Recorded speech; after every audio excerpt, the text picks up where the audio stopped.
এমন সময় শ্রীরাম সুদাম দাম বসুদা মধুমঙ্গল তারা এসে সকলে মিলে কানাইকে ডাকছে। কানাই, ওরে ও কানাই। কানাই তাড়াতাড়ি বাইরে দাঁড়িয়ে গিয়ে বলছি, ভাই আয় আয়, আমি এই মায়ের কাছে বসে বসে সারছিলাম।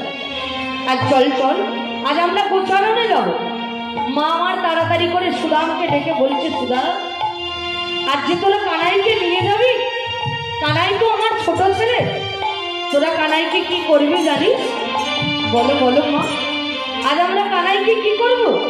বলি ঘুরবি ফিরবি নদী খাওয়াবি। আরে ঘুরবি ফিরবি নদী খাওয়াবি। আজ ঘুরবি ফিরবি নদী খাওয়াবি। আরে ঘুরবি ফিরবি নদী খাওয়াবি। ওরে বদল যেন মনে হয় না, ঘুরবি ফিরবি নদী খাওয়াবি। ওর বদল যেন মনে হয় না, ঘুরবি ফিরবি নদী খাওয়াবি। বলি ও মা, তুমি কানাইয়ের জন্য ভয় পাচ্ছ? কানাই যখন গোচারণে যায়, কানাইকে গিয়ে ধেনুবর্ষ চড়াতে হয় না তোমা? তাহলে তোমার কানাই যখন ধেনুবর্ষ নিয়ে যায়, ওই কানাইয়ের বেনুরা বেঁধে আসবে, বেনুরা বেঁধে আসবে ফিরে। বেনুরা বেঁধে আসবে, বেনুরা বেঁধে আসবে ফিরে। বেনুরা বেঁধে আসবে, বেনুরা বেঁধে আসবে, বেনুরা বেঁধে আসবে ফিরে। বাবা তুমি কানাইয়ের জন্য ভয় পেও না মা।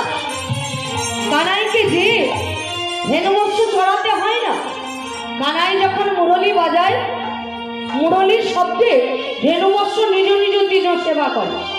হ্যাঁ রে, আমার কানাই তো ছোট ছেলে, কানাইকে শীতল তরুণ সবাই বসিয়ে রাখবে, ওর বদনখানা যেন মলিন হয়ে যায় না।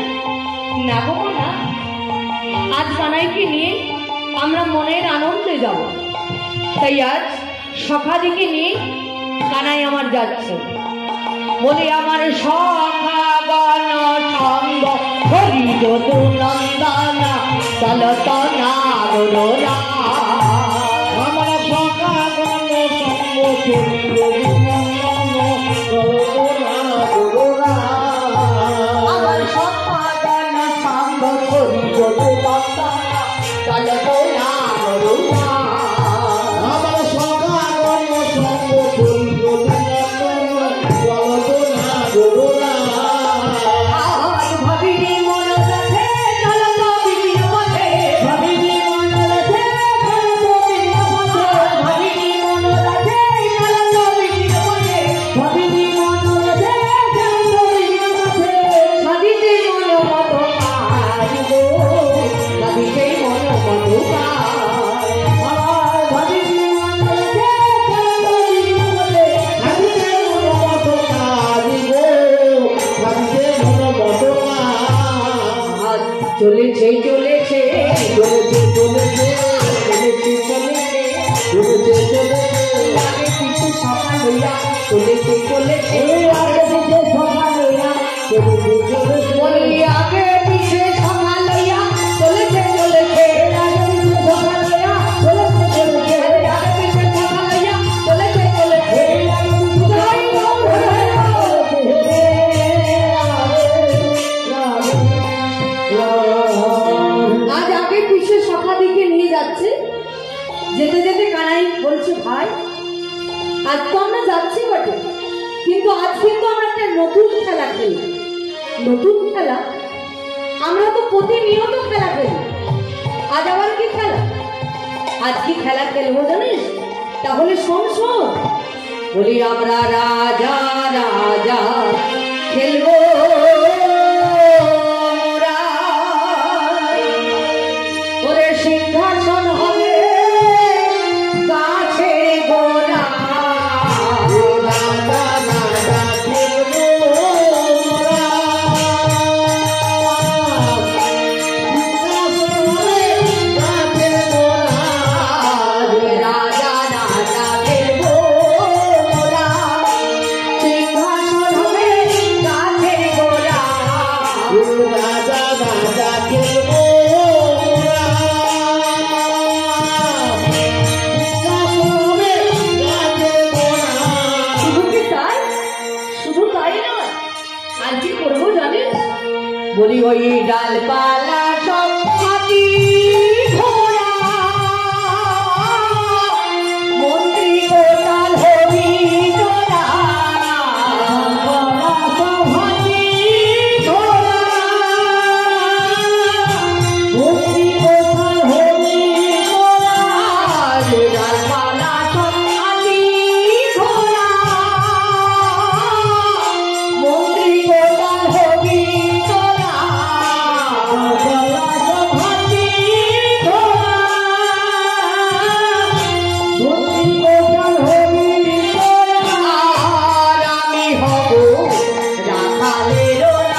ডালপালা সব হাতি ঘোড়া হবে, মন্ত্রী কোটাল হব আমরা, আর তুই কি না হবি রাখালের রাজা? বলছি হ্যাঁ রে ভাই, আমি হব রাখালের রাজা। ঠিক এমন সময় স্থাবর জঙ্গম কীট পতঙ্গ সকলেই বাবা মধুময় হয়ে পড়েছে। যেমনই গোবিন্দ আমার সেই গাছের তলায় বসে বসে ভাবছে, এমন সময় যমুনাকে কথা দিয়া কথাটি তার মনে পড়ে গেছে। তাহলে ভক্তগণ, যমুনাকে কবে কখন কি কথা দিয়েছিল? তাহলে আমাকে একটু বিরজার কথা বলতে হবে। তাই বিরজাকে নিয়ে গোবিন্দ আমার গুপ্তকুঞ্জে বিহার করছিল, আর সেই দ্বারের দাঁড়ি ছিলেন কে? শ্রীরাম। শ্রীরামে সেই দ্বারের দাঁড়ি হয়ে দ্বারটিকে বাবা রক্ষা করছিল। এমন সময় নারদ মুনি বিনায় দান দিতে দিতে চলে যাচ্ছে। কেমন হবে গো? বলি হরে কৃষ্ণ রাম হরে রাম, হরে কৃষ্ণ রাম হরে রাম, হরে কৃষ্ণ রাম হরে রাম, হরে কৃষ্ণ রাম হরে রাম, হরে কৃষ্ণ কৃষ্ণ কৃষ্ণ রাম হরে রাম, হরে কৃষ্ণ কৃষ্ণ কৃষ্ণ রাম হরে রাম, হরে কৃষ্ণ কৃষ্ণ কৃষ্ণ রাম হরে রাম, হরে কৃষ্ণ কৃষ্ণ কৃষ্ণ রাম হরে রাম, হরে কৃষ্ণ হরে রাম, হরে কৃষ্ণ রাম হরে রাম, হরে কৃষ্ণ হরে রাম। হরে কৃষ্ণ রাম হরে রাম।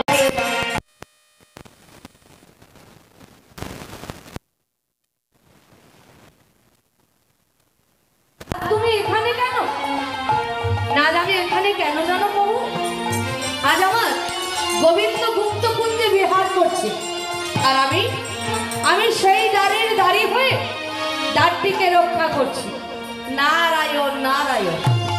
তাহলে প্রভুর সাথে সাক্ষাৎ এখানেই হবে? বলল না, প্রভুর সাথে সাক্ষাৎ এখানে হবে। কেননা প্রভুর বিনা অনুমতিতে আমি এ দ্বার কিছুতেই ছাড়তে পারবো। তা নারদ তো বাবা খুব গন্ডগোল প্রিয়। নারদ মনে মনে চিন্তা করলে যে তাহলে আমাকে শ্রীমতী রাধারানীর কাছে যেতে হয়। তাই শ্রীমতী রাধারানীর কাছে গিয়ে শ্রীরামের যেই সমস্ত কথাটি খুলে বলেছে, শ্রীমতী রাধারানী একেবারে অগ্নি শর্মা হয়ে বলে উঠলে, মনে বল আজ এখনই যাব আমি তোমার সঙ্গে সেই গুপ্ত কুঞ্জে। সেখানে গিয়ে দেখছে কি শ্রীরামের সেই দ্বারের দাঁড়ি হয়ে দ্বারটিকে বাবা রক্ষা করছে। শ্রীমতী রাধারানী আমার কাঁদতে কাঁদতে গিয়ে বলে উঠলেন, শ্রীরাম আজ তুমি আমায় দ্বার ছাড়ো। বলল না, আজ আমি প্রভুর বিনা অনুমতিতে এ দ্বার আমি কিছুতেই ছাড়তে পারবো। তাই শ্রীমতী রাধারানী রাগান্বিত হয়ে শ্রীরামকে বলে উঠলেন, শ্রীরাম তুমি আমার সঙ্গে দৈত্যের মতো ব্যবহার করো না, তাহলে কিন্তু আমি তোমাকে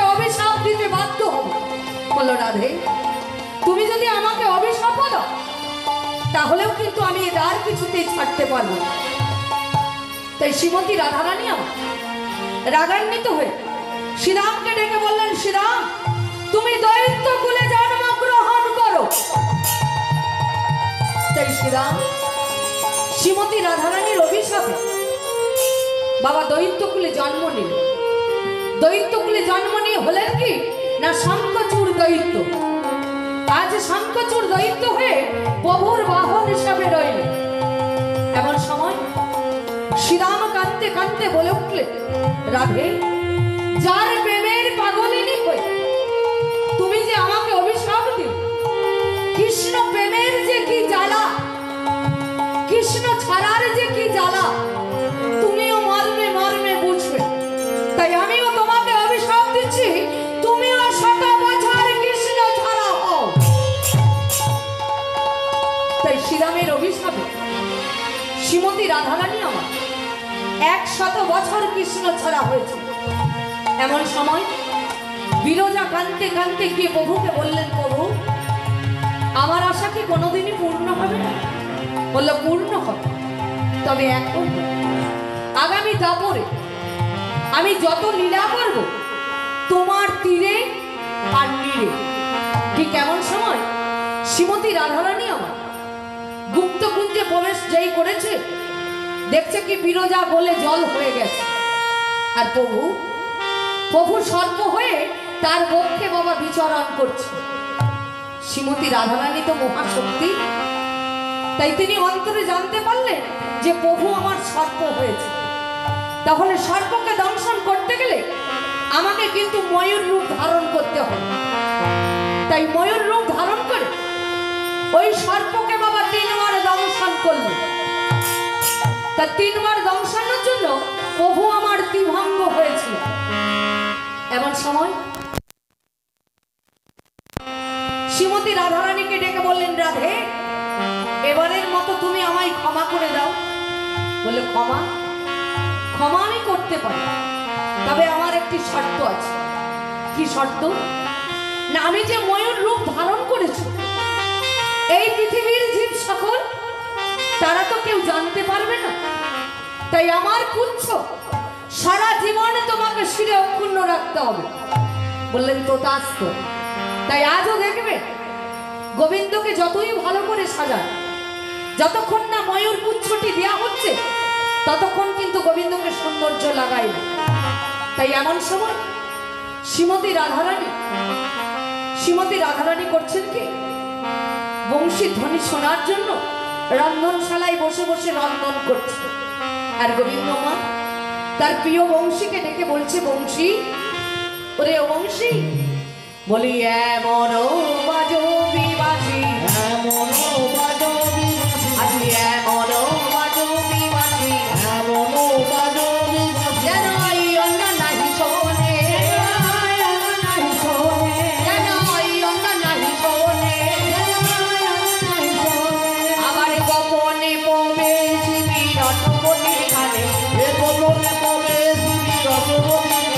আবার গোপনে প্রবেশিবি রথপতির খানে, আমার বাজে কানে দিও না, বাজে কানে দিও না, এই যে বাঁশির ওই মান জানে না, বাজে কানে দিও না। বংশীকে ডেকে বলছে, বংশী তুই এমন বাজবি যেন অন্য কাহারো কানে নাহি যায়, যেন বাজে কানে কি বাজিস না।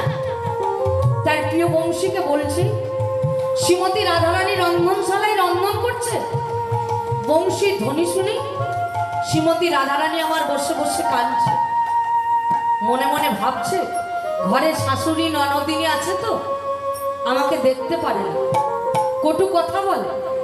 তাই শ্রীমতী রাধারানী করেছে কি, শুকনো কাষ্ঠ জাল দিতে দিতে সেই শুকনো কাষ্ঠটিকে বার করে বাবা জল ঢেলে দিয়েছে। যেই জল ঢেলে দিয়েছে ধোঁয়া হতে বাবা শুরু হয়েছে। যেমনই ধোঁয়া হতে শুরু হয়েছে শ্রীমতী রাধারানী ধোঁয়ায় বসে বসে কাঁদছে। সখীদিকে ডেকে ডেকে বলছে, সখী শোন শোন, বলি শ্যামে বাঁশি বাজে রে,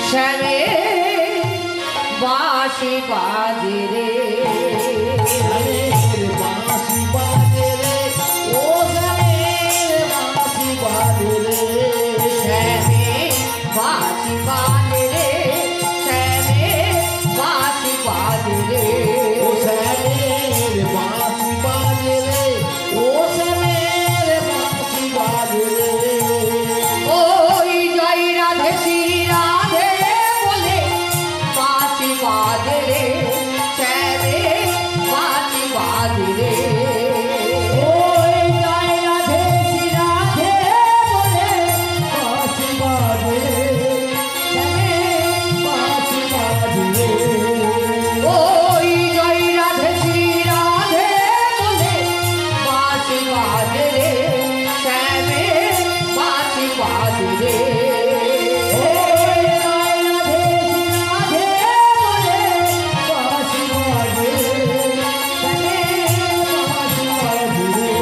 শ্যামের বাঁশি বাজে রে শ্যামের বাঁশি বাজে রে শ্যামের বাঁশি বাজে রে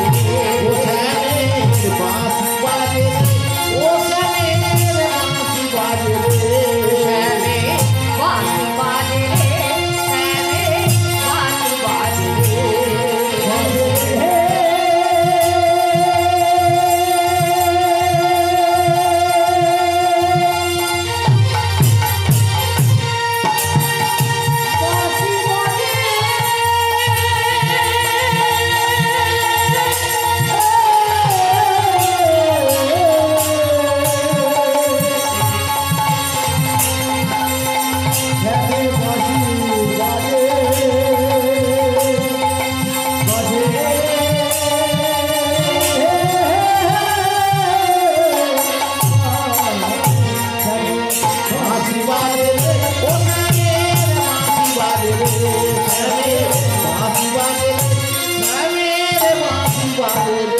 আজ শ্যামসুন্দর বংশী ধ্বনি করেছে গো শ্রীমতী রাধারানী সখীদের ডেকে ডেকে বলছি সখী শোন শোন আমার শ্যামসুন্দর কেমন বংশী ধ্বনি করেছে। তাই সখীদের মধ্যে ললিতা খুব চালাক। ললিতা সখী মনে মনে চিন্তা করছে বাবা এখানে যোগাযোগকারী একজনই আছে মা, যোগাযোগকারী একমাত্র কে আছে না যোগ মায়া। তাই যোগ মায়ার কাছে গিয়ে মাকে জানাচ্ছেন মাগো আমাদের শ্যামসুন্দর বংশী ধ্বনি করেছে, শ্রীমতী রাধারানীকে আমাদের নিয়ে যেতে হবে, তাহলে তুমি আমাদের একটা ব্যবস্থা করো। বলে শোনো সখী তোমরা নিজ নিজ পসরা সাজাও আর আমি হাঁক দিতে দিতে যাব। তাই যোগ মায়া করলেন কি একটি বড়াই বুড়ির বেশ ধারণ করেছে, বড়াই বুড়ির বেশ ধারণ করে বুড়িমা আমাদের যাচ্ছে। বলি আমাদের বুড়ি চলে ঘুরি ঘুরি আমার বুড়ি চলে ঘুরি ঘুরি, আমার বুড়ি চলে ঘুরি ঘুরি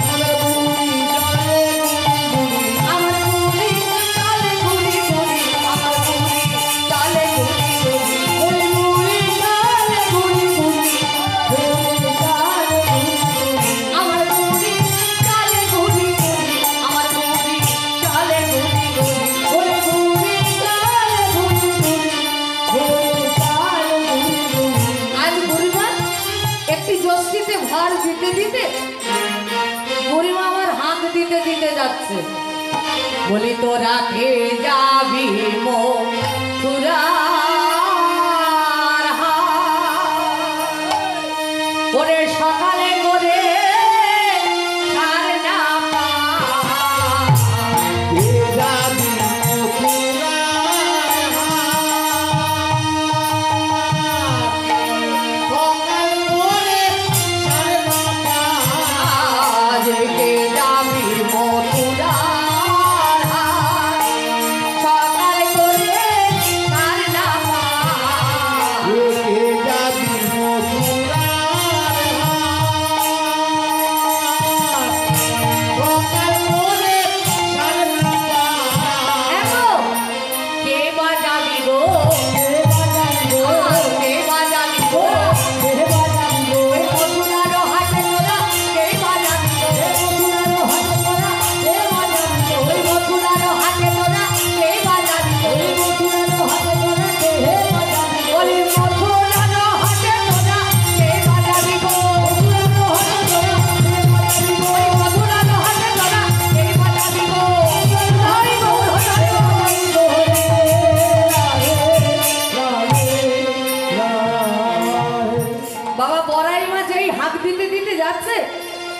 জটিলা আমার তাড়াতাড়ি করে মন্দির থেকে বেরিয়েছে, বড়াইকে ডেকে বলছে, ও বড়াই, বড়াই তুমি হাঁক দিতে দিতে কোথায় যাচ্ছ? আর বলো না, আমাদের ঘরে দধি দুগ্ধ সব নষ্ট হয়ে যাচ্ছে, তো তাই আমরা মনে মনে চিন্তা করেছি যে মথুরার হাটে বিক্রয় করতে যাব। জটিলা তাড়াতাড়ি করে বলছে, ও বড়াই আমাদেরও তো দধি দুগ্ধ নষ্ট হয়ে যাচ্ছে গো, আমাদেরও তো গেলে হয়, চলো না গো, তোমরা তো এতগুলো মেয়ে আছো, তোমরাও চলো। তাই বড়াই ডেকে বলছে, এই শোনো শোনো, আমাদের রাইকে নিয়ে যাও। যেই বলেছে রাইকে নিয়ে যাও, কোথায় ছিল বাবা কুটিলা? বাঘিনীর মতো ঝাঁপ ধরেছে। বলি বাঘিনীর মতো কুটিলা ঝাঁপাইয়ে পড়েছে গো। ওই বাঘিনীর মতো কুটিলা ঝাঁপাইয়ে পড়েছে গো। আর বাঘিনীর মতো কুটিলা ঝাঁপাইয়ে পড়েছে গো। ওই বাঘিনীর মতো কুটিলা ঝাঁপাইয়ে পড়েছে গো। ওই বাঘিনীর মতো কুটিলা ঝাঁপাইয়ে পড়েছে গো। ওই বাঘিনীর মতো কুটিলা ঝাঁপাইয়ে পড়েছে গো। ওই বাঘিনীর মতো কুটিলা ঝাঁপাইয়ে পড়েছে গো। ওই বাঘিনীর মতো কুটিলা ঝাঁপাইয়ে পড়েছে গো। আর বাঘিনীর মতো কুটিলা ঝাঁপাইয়ে পড়েছে গো। ওই বাঘিনীর মতো কুটিলা ঝাঁপাইয়ে পড়েছে গো। বাবা বাঘিনীর মতো কুটিলা ঝাঁপ ধরেছে। বলছে, ও মা, তোর কি মনে নেই ওই কলির কেষ্ট, তার সঙ্গে আমাদের রাধা ঢলাঢলি করছিল, আর তুই কি না বলছিস আমাদের রাধে যা? যেই বলেছে তাড়াতাড়ি করে বড়াইকে ডেকে বলছে, ও বড়াই শোনো শোনো, আমাদের রায়ের যাওয়া হবে না। বলছে, কেন গো? বলছে, আমাদের রায়ের স্বভাবটা ভালো নয়, ওই কলির কেষ্ট আছে, তার সঙ্গে দেখা হলেই বাবা ঢলাঢলি করবে, তাই আমাদের রায়কে যেতে দেব না, আমাদের কুটিলাকে নিয়ে যা। যেই বলেছে কুটিলাকে নিয়ে যা, বড়াই মনে মনে চিন্তা করছে, যদি কুটিলা যায় তাহলে বাবা রায়ের যাওয়া হবে না, তাই ছলনার আশ্রয় নিয়েছে। মা আমার তাড়াতাড়ি করে বলছে, ও জটিলা, মথুরার রাজার আদেশ শুনেছিস? বলছে, কি গো? না কোনো বিধবার হাতে বেচা কেনা হবে না। তাহলে কে যাবে বল? যেই বলেছে বিধবার হাতে বেচা কেনা হবে না, তাড়াতাড়ি করে ডেকে বলছে, ও বাবা, তাহলে আমাদের রাইকে নিয়ে যা। যেই বলেছে রাইকে নিয়ে যা, ভক্তিপূর্ণ মনে রায় পসরা সাজাচ্ছে। কেমন হবে গো? বলি, সুবর্ণের ভাণ্ড ভরি দধি দুগ্ধ ছানা পুরি। জীবনের